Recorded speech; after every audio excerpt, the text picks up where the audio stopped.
Le 5-7. Sur France Inter. I want to build a new internet. You have the best technology that I've ever seen. You could change the world. Which brings us to the final crucial question.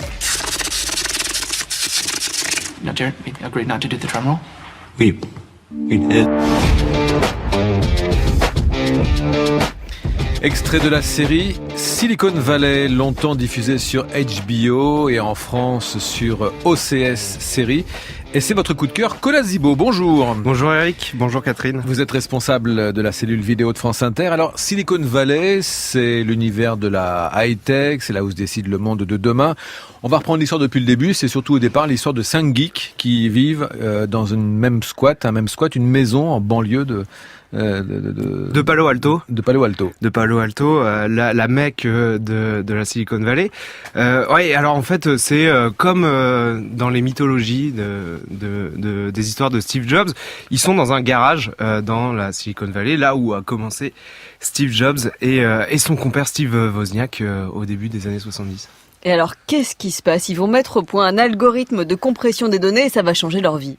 Alors c'est l'idée folle de Silicon Valley et qui en fait toute sa crédibilité.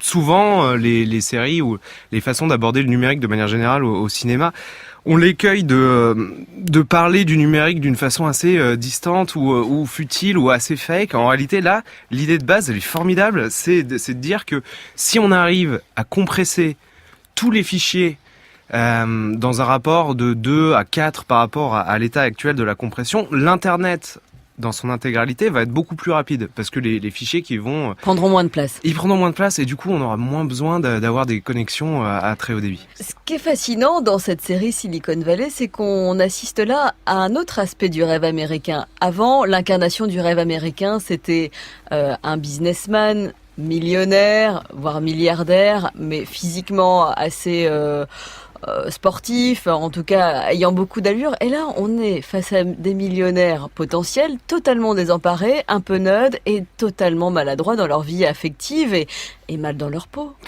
Oui, alors encore une fois, c'est la caricature du geek. Le personnage principal de la série, Richard Hendricks, est directement inspiré de Mark Zuckerberg. D'ailleurs, bon, physiquement, ça se voit. Il y a d'autres personnages, d'ailleurs, qui convoquent une sorte de mythologie du numérique. On croise aussi Steve Jobs, Bill Gates, Peter Thiel, qui est l'actuel conseiller au numérique de Donald Trump. Et tous ces personnages, effectivement, sont un peu ridicules. On a souvent dépeint le geek comme, effectivement, le nerd mais il y a comme un moment une inversion, surtout en fait dans les années récentes où les geeks faisant effectivement beaucoup d'argent, ils sont devenus chics et le paradoxe est encore présent dans la série parce que il arrive à des moments où le fondateur de la start-up a énormément de succès et d'autres où effectivement il est un peu ridicule. Ça vous fait rêver, Colas Zibo ? Moi, ce qui me fait rêver, non, dans la série, moi, j'ai pas en fait d'ambition de porter des sweats à capuche. Ce qui me fait rêver, en revanche, c'est des œuvres fictionnelles qui présentent des critiques effectives et malines en fait de la Silicon Valley. C'est actuellement l'endroit du pouvoir, de la création du monde, et c'est là qu'il faut être. Entre futilité et utilité. Entre futilité et utilité, c'est ça, et notamment, ils passent leur temps à dire que leur credo c'est de faire du monde un meilleur endroit, et ça fait quand même plaisir d'en rire de temps en temps. Colas Zibo et son coup de cœur pour Silicon Valley, série à voir sur HBO. Merci à vous.